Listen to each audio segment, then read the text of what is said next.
developmental perspective that they've already been in the stadium to compete against somebody that's already had in-game stadium experience is an awesome challenge that helps our development. They have a commitment I saw to playing some of their starters, and so that's exciting as well. To get an opportunity to see some top-tier talent is really good for development. I'll outline a few things, mindsets that we have and agendas that we have regarding this game, and then I'll open it up for questions. First of all, I'm really more concerned about how we perform in some fundamental things as opposed to strategy and schematics. I think it's important that we handle pre-snap football at an acceptable level on both sides.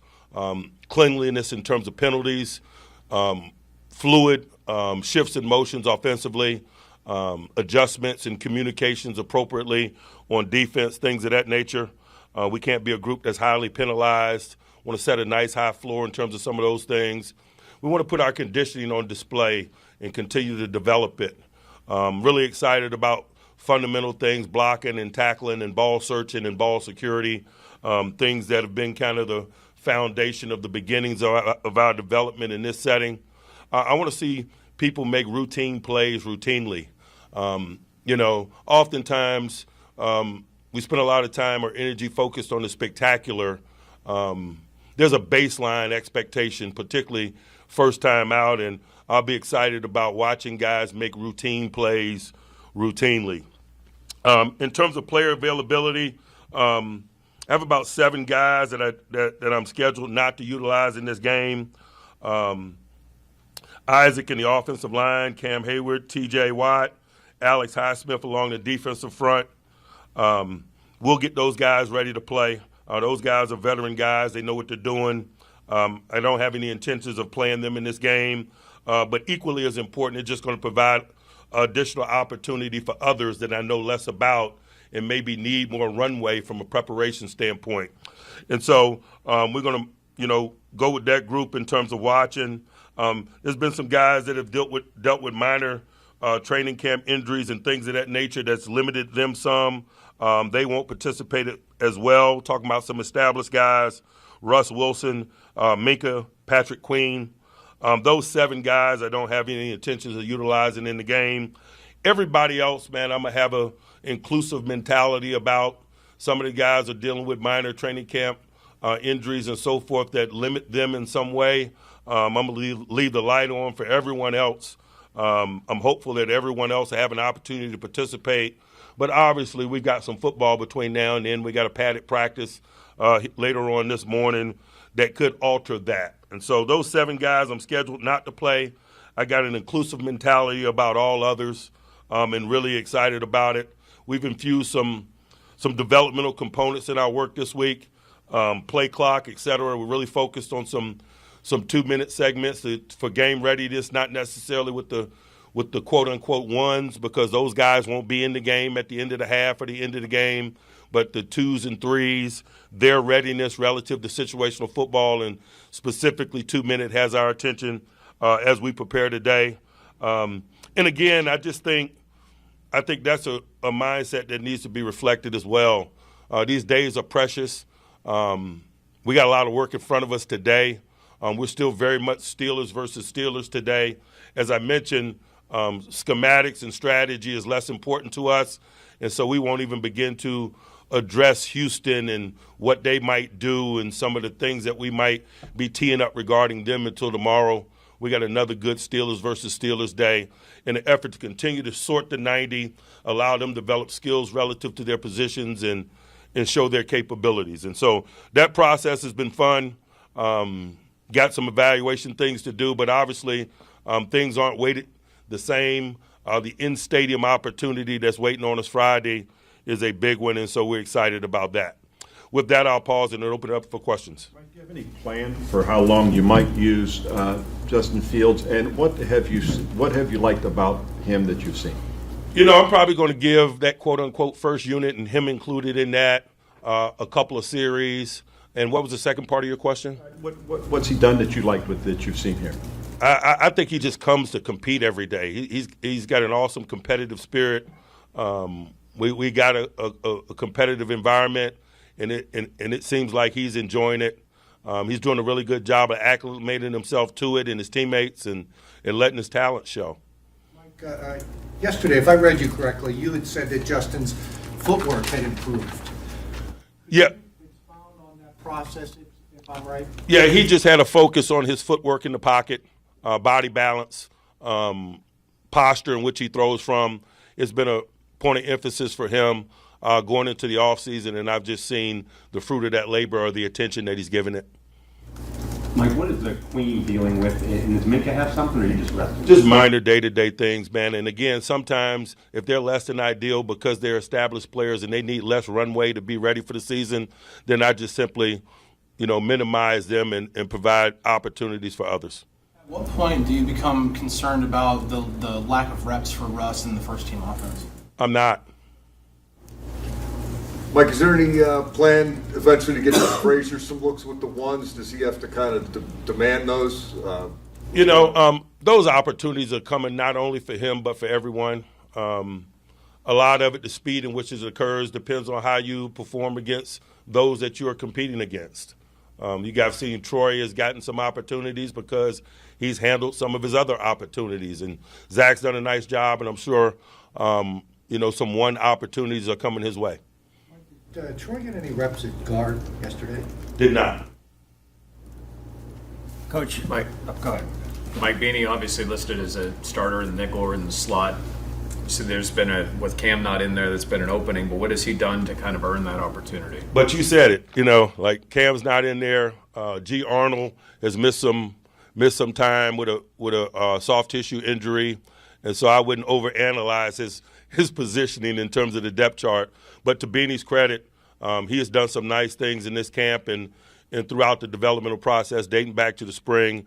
He's a game young man, and I'm excited about seeing him in stadium, particularly some of the things that come along with that position on first and second down football, blitzing and so forth.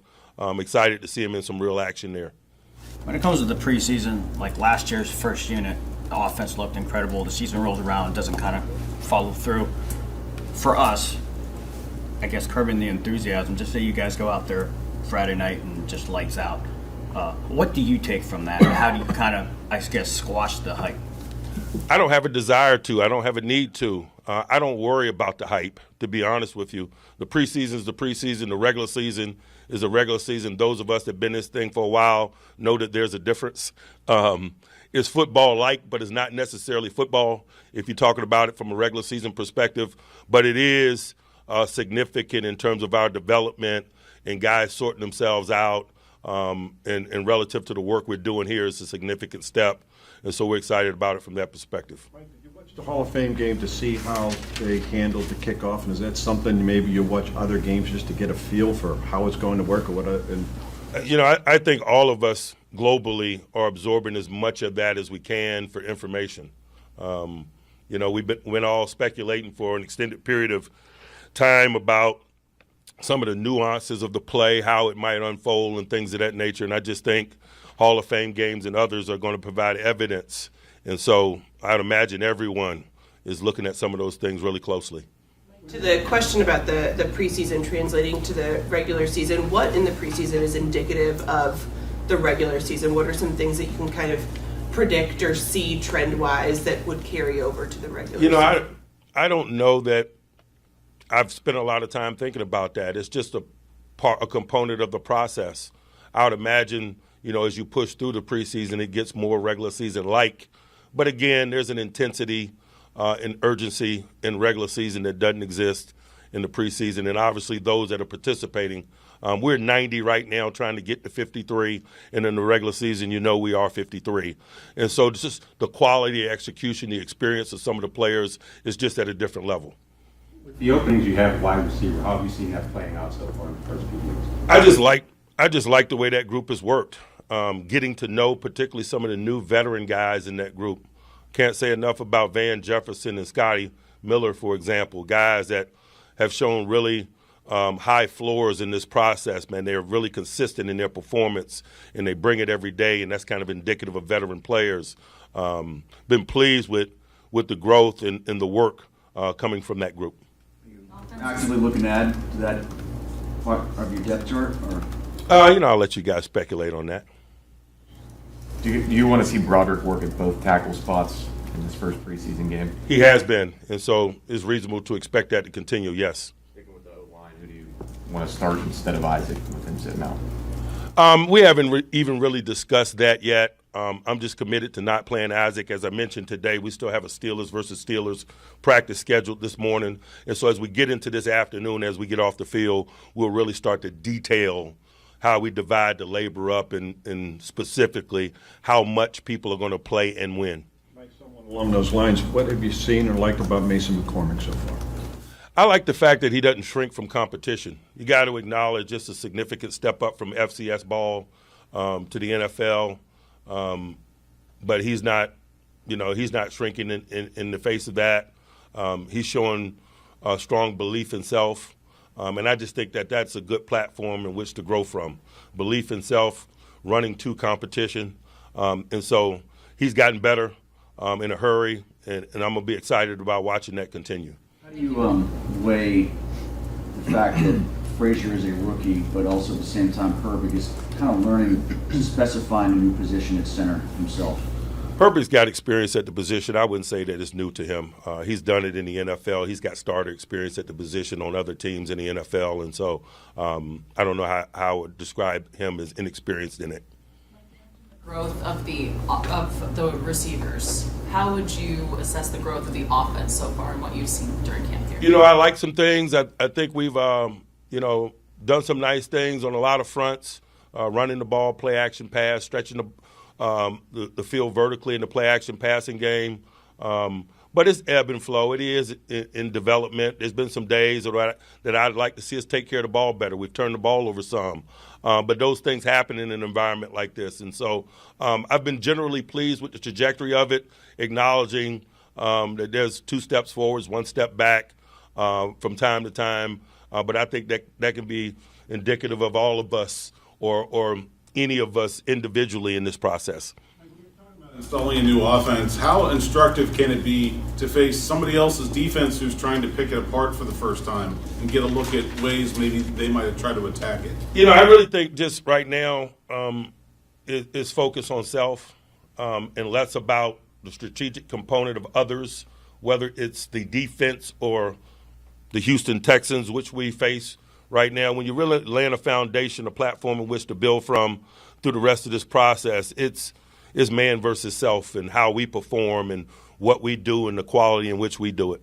Justin Fields said that this was the hardest training camp he's ever been a part of. Other guys who've been here before said they feel like the intensity is different, more ramped up this year. How do you kind of assess the intensity in those things through this camp? Good. We're here to develop.